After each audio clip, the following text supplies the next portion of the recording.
네, 취업엔 2부의 문을 열겠습니다. 취업엔 2부는요, 멘토에게 듣는다 시간이 준비되어 있습니다. 네, 취업엔 2부. 오늘 멘토에게 듣는다 시간에는 네. 다큐 좋아하세요?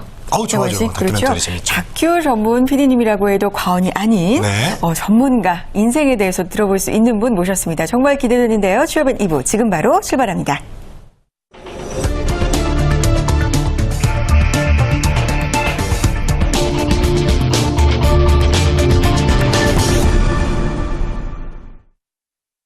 네, 멘토에게 듣는다 시간입니다. PD라고 하면은 무에서 유를 창조하는 직업으로 그렇습니다. 많이들 알고 계시는데 오늘 관심 있으신 분들 귀 기울여 주시기 바랍니다.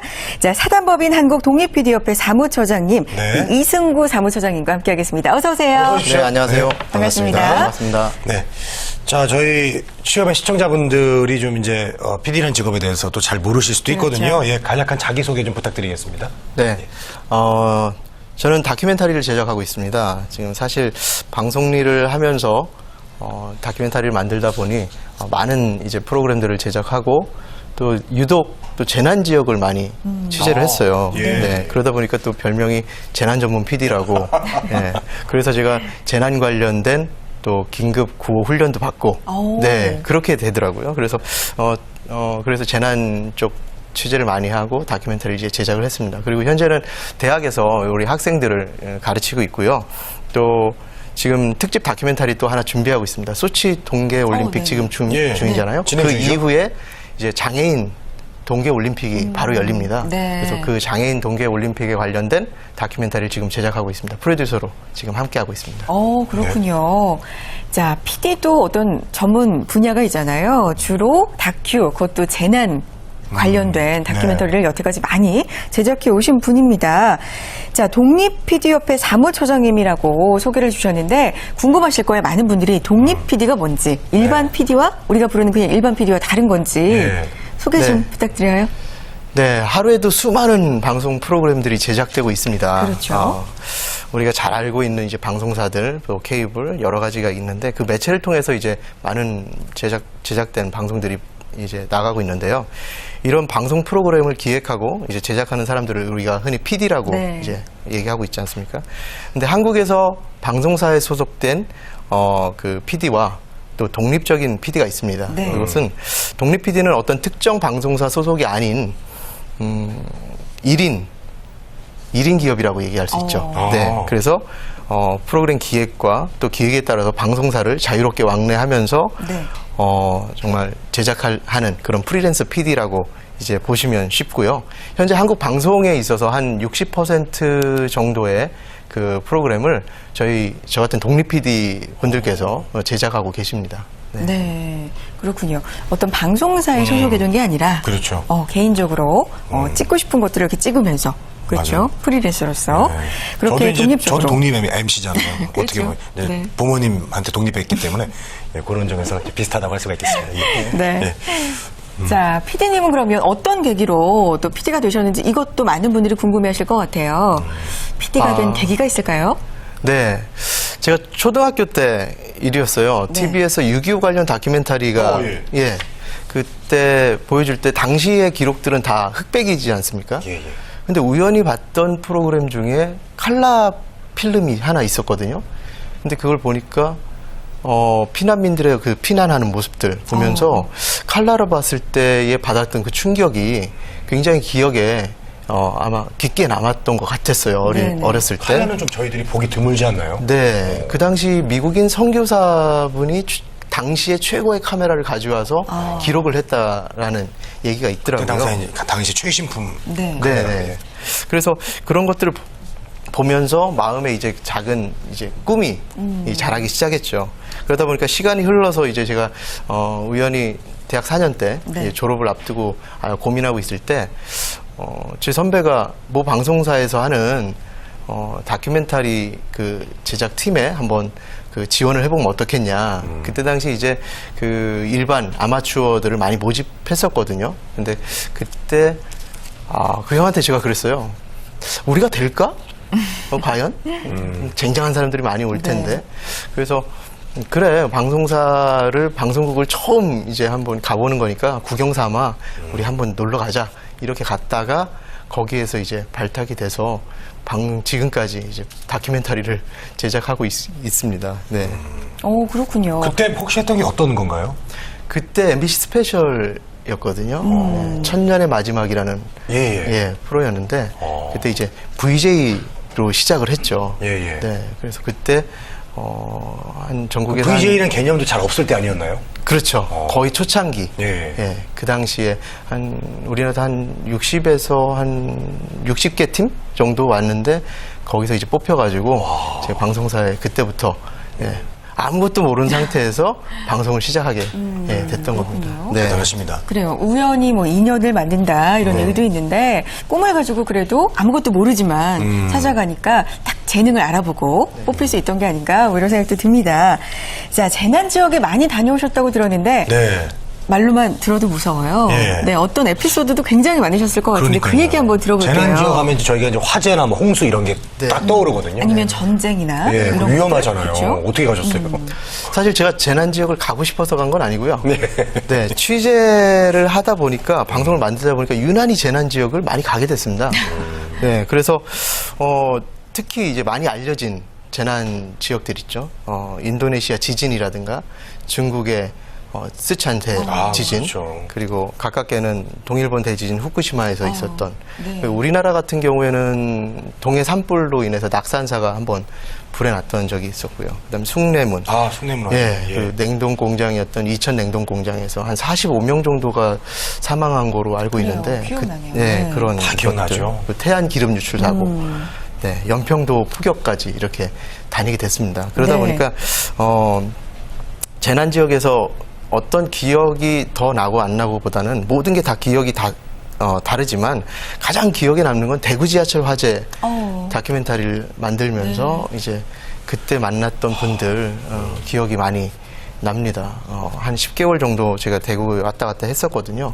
그러면서 그분들이 어떤 그 일상의 삶부터 사회에 적응하는 모습들 그리고 사회에 적응하지 못하는 이런 모습들 또 사회 편견된 시각 이런 것들을 보면서 좀 그분들이 사회에 빨리 복귀했으면 좋겠다. 그리고 앞으로 한국에 이런 재난들이 없으면 좋겠다라는 마음으로 이제 제작을 하게 됐습니다.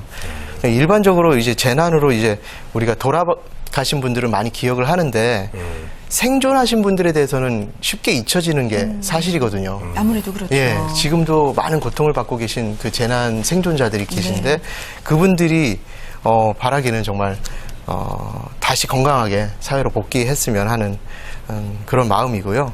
그래야 우리 사회가 더 건강하게 발전하고 또 변화될 수 있을 거라고 생각합니다. 그리고 제가 최근에 취재했던 것은 이제 일본 후쿠시마. 네. 네. 그쪽이 가장 기억에 남는 이유가 있습니다. 왜요? 그 지진이 있었잖아요. 그렇죠. 그 그렇죠. 지진 이후에 예. 쓰나미가 왔습니다. 예. 쓰나미 이후에 원자로가 폭발되는 그 복합적인 재난이죠. 줄줄이. 예, 인재와 자연재해가 같이 복합된 재난으로 아마 역사상 이건 처음이라는 얘기가 있더라고요. 그러니까요. 예, 되게 위험한 곳이었는데 다녀오셨어요? 네. 왜 그 가셨어요, 쓰나미 뉴스를 거기? 보면서 유명한데. 있는데 이제 그 긴급 취재가 생겼습니다. 그래서 다음 날 바로 들어갔죠. 다음 날. 네, 다음 날 바로 아침에 들어갔는데 처음에는 공항이 폐쇄돼서 못 간다. 네. 그래서 한 인천공항에서 한 2시간 정도 기다렸다가 타고 들어갔는데 예. 그때까지는 원자로가 폭발이 안 됐었어요. 들어가고 1시간 한 반 정도 한 오후 3시경에 예. 그때 이제 원자로가 폭발이 됐다라는 속보가 뜨면서 그 공항 안은 정말 아수라장. 아수라장이 나가시려는 분들 네, 때문에. 네. 네. 그래서 그 피난하시는 분들이 그 시민들이 다 일제히 공항으로 몰리면서 국내선도 없었고 거의 공항이 이제 아주 사람들로 발 디딜 틈 없이 외신 기자들과 또 피난민이 섞여 있던 그런 기억이 많이 납니다. 정말 급박한 곳에 많이 가셨던 것 같습니다. 방사능 대비한 어떤 그 장비나 옷도 없었을 거 아니에요? 네, 폭발 전이기 때문에. 네, 그렇습니다. 처음에 제가 그 원자로가 아마 폭발이 됐었다면 어떤 다른 준비를 해서 갔을 텐데 지진과 쓰나미만 대비해서 갔었거든요. 네. 알고 네. 갔었는데 아이고. 현장에서 그렇게 이 급박한 상황에 겪게 되니까 모든 것들이 이제 머릿속에 하얘지더라고요. 도대체 어떻게 해야 되고 또 어떤 취재를 해야 되고 그러면서 이제 그 외신 기자들과 같이 이제 이야기를 하면서 너희들은 어떻게 할 거냐? 우리는 이제 본사에서 우선은 그 상황을 보고 이제 철수를 결정할지 이런 얘기들도 있었거든요. 굉장히 급박하고 그리고 지원이 있어야겠죠. 네, 그 쓰나미가 나면 일본 같은 경우에는 전기와 가스 이거 모든 것이 공급이 중단되더라고요. 네네, 그러다 보니까 예, 얼마나 불편할까요? 아무런 그 전자기기는 사용하기 어려운 상황이었고요. 네. 심지어 휴대폰까지 그리고 차들이 그 주유소에 가면 우리가 정유 회사에서 이제 주유를 하지 않습니까? 그렇죠. 근데 그 주유기를 돌리는 게 바로 전기입니다. 근데 전기가 차단되다 보니까 기름을 넣을 수가 없었어요, 그럼 차들이. 차도 못 가겠네요. 네. 기름이 떨어지면. 네. 그래서 그 제한적으로 이제 전기를 넣어주다 보니까 또 차들은 많고 그래서 한 차당 한 10리터 정도밖에 아이고. 예, 주유가 안 됐어요. 네. 그러다 보니까 뭐 주유소 앞에는 차들로 장사진을 이뤘죠. 기름을 넣으려는 차들이 한 수십 킬로씩 이렇게 줄을 서서 계속 기다리는 그런 그냥 모습이 이렇게 있었습니다. 말만 들어도 예. 얼마나 아니, 고생스러우셨을까. 지금 이렇게 생생한 싶어요. 이야기를 우리가 듣고 있는데 맞아요. 우리 이런 PD분들이 취재를 했기 때문에 저희들이 안방에서 편하게 지금 지구촌이 어떻게 돌아가고 저런 있고 상황이구나. 일본이 저렇게 네. 심각한 상황이구나 그렇죠. 그런 생각이 듭니다. 지금 뭐 방사능 괜찮으세요? 네, 그 방사능 방광기는 한 20년이라고 하니까요. 20년 후에 제가 어떻게 될지 예, 예. 한번 그 20년 후에 연락 한번 주세요. 네, 알겠습니다. 자, 그렇게 힘들게 여기저기를 특히나 재난이 많은 곳에 다니시다 보니까 내가 왜 이 직업을 선택했을까 후회가 된 적도 사실 우리가 사람이잖아요. 네. 있을 법도 한데 없으셨어요? PD라는 직업이 저에게는 정말 매력적인 직업인 것 같습니다. 예, 사실 목숨을 걸고 촬영한다는 생각보다는 있는 그대로 전하고 싶은 마음이 우선 가장 많이 들고요. 그리고 또 그래서 영상에 대한 욕심이 자연스럽게 생기는 것 같아요. 보다 사실적이고 보다 사실을 우리 시청자들한테 가감 없이 전달하는 그런 어떤 마음이 우선이 되다 보니까 촬영 현장에서도 이제 욕심이 생기더라고요. 그러다 보면 위험에 빠질 수 있고요. 처음부터 뭐 내가 목숨 걸고 찍어야지 이렇게 간 적은 없었습니다. 예. 네. 없었고요. 정말 그리고 내가 그 일들을 하면서 왜 PD가 됐을까? 후회한 것은 일적으로는 정말 없습니다. 한 번도. 예, 다만 가족들에게 늘 미안한 마음은 갖고 있습니다. 그래요. 목숨은 걸지 마세요. 예. 자, PD를 꿈꾸는 분들이 참 많습니다. 제 주변에도 후배들이 이렇게 방송 제작을 하고 싶다 이렇게 저한테 물어보는데 혹시 그분들을 위해서 조언해 주실 게 있나요? 네, 그 모든 직업이 그렇듯이 사람이 내가 이 일을 하는 것이 어떨까 볼 때 이제 그 외형적으로 많이 신경을 쓰지 않습니까? 그리고 또 어떻게 보면 또 억지로 그 일을 하다 보면 그 일의 재미를 느끼지 못하는 것이 많은 것 같습니다. 또 스스로 자존감을 가지는 것이 최우선이라고 저는 생각이 되거든요. 제가 생각하기엔 PD는 나보다 다른 사람에게 더 관심이 많은 그리고 또 애착이 있는 그래서 공감하는 마음이 좀 많았으면 좋겠다라고 생각이 됩니다. 그래서 어떤 사회 현상이나 문화 역사 이런 것들이 좀 관심이 있다고 생각이 되고요.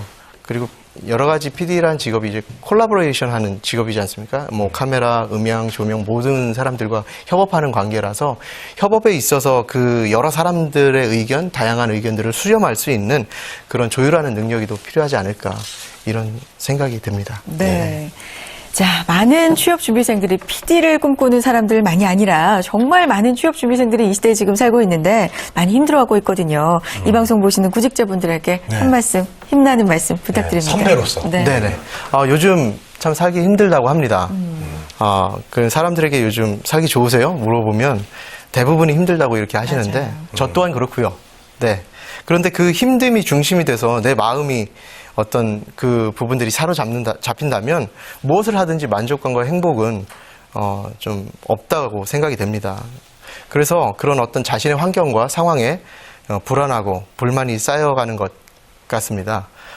그런데 이제 저는 매일매일의 삶이 행복이고 또 기회라고 생각이 됩니다. 네. 현재 힘들게 살고 있지만 그 힘듦이 되지 않게 하기 위해서는 정말 내가 무엇을 하고 싶은지 우선 그것부터 생각해야 되지 않을까요? 그리고 그 사람들이 어떤 일을 보다 어디 다니는지 궁금해해요.